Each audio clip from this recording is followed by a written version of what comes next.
tere, mina olen Liisa, 22-aastane. Tere, mina olen Randel, 15-aastane. Ja me oleme Viljandist.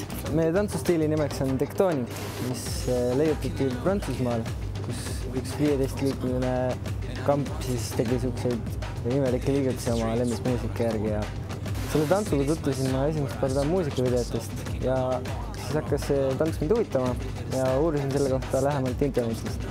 Mina olen Tektoonikut tantsinud või harjutanud mõned kuud. Mina olen tegelenud sellega alates eelmise aasta jaanuarist.